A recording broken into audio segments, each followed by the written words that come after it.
Hello, welcome to join us on a really cold morning in Tennessee. We're going to talk a little bit today about something that's bothered me for a long time. Is Dad, do you have to be a snob to enjoy wine? No, not at all, Doc. It's not hard to spend a lot of money on anything and get the best of the best. But what's fun out there is finding, really good values. And values are kind of that's kind of a loose term. Actually, the Wine Spectator just released their top 20, values for 2023, and they defined a value wine as under $40. And with today's economic times, when you have to sell a kidney to fill up a shopping cart, not everybody's going to want to be into a $40 bottle of wine that they're going to enjoy with maybe, just their significant other or whatever, for one night. Wine doesn't keep like a bourbon or anything like that. But, what we decided to do tonight or today is to basically talk about some, different ways that you can approach wine and that you can still get a lot of value and a lot of bang for your buck without spending a ton of money. Doc? Well, the other thing too is I think it's really important, and we'll get back to the value in just a second, but there's a real distinction between tasting wine and enjoying wine. And so often you're talking to folks that are pundits that will list between 5 and 17 adjectives for the way a wine appears to your nose or to your palate. It all boils down to what tastes good.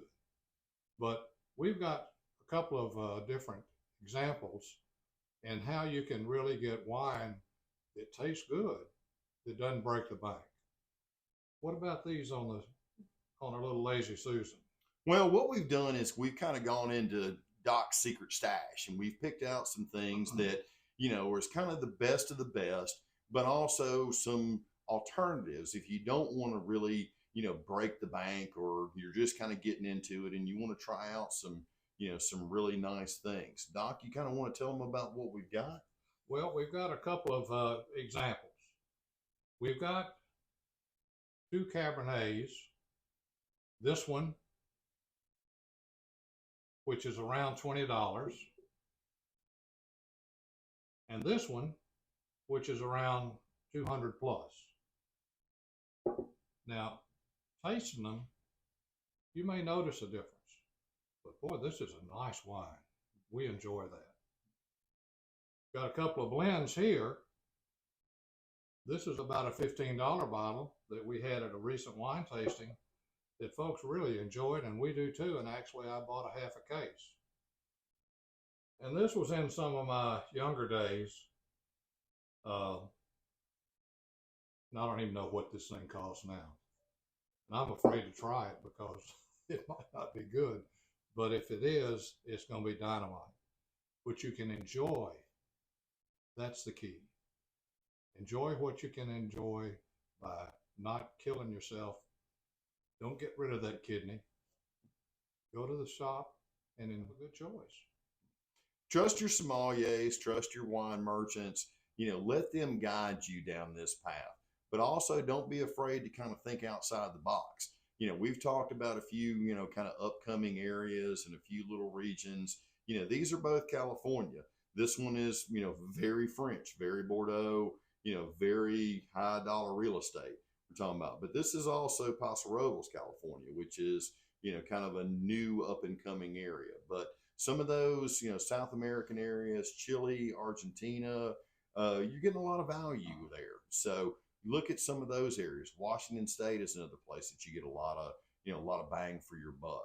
So kind of think, like the big three L's of real estate kind of applies with the same as wine.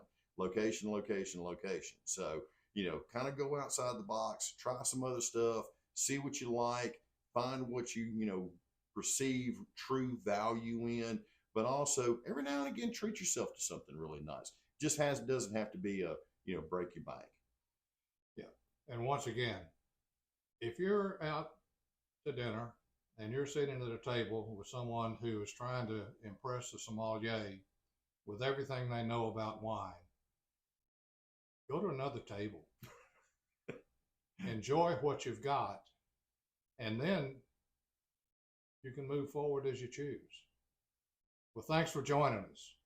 Sage advice from my guy Doc over here. Like, comment, subscribe.